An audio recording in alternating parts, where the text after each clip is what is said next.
civils et militaires pendant la Première Guerre mondiale. En 1915 et 1916, les Arméniens subissent un génocide.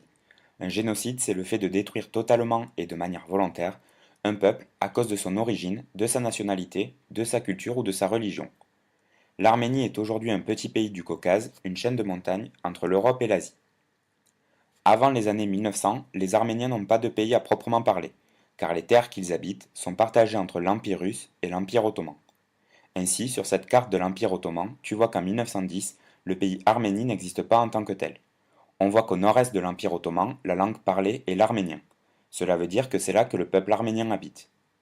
La majorité de l'Empire ottoman est en rouge, cela veut dire que les gens parlent la langue turque, et que l'Empire ottoman est donc majoritairement peuplé de Turcs.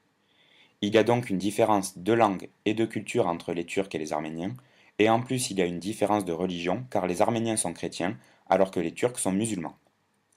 Lorsque la Première Guerre mondiale éclate, les Arméniens craignent donc d'être pris entre les deux ennemis de la guerre, qui, je te le rappelle, font partie de deux alliances différentes, la Triple Entente pour l'Empire russe et les empires centraux pour l'Empire ottoman.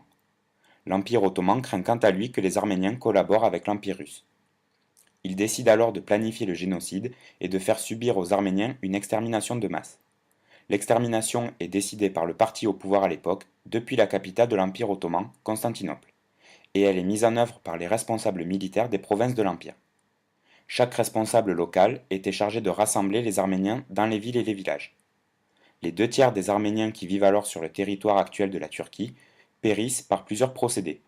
Cela peut être à cause des bombardements et des massacres dans les villes et les villages. Beaucoup d'Arméniens sont déportés, c'est-à-dire doivent marcher pour être emmenés très loin.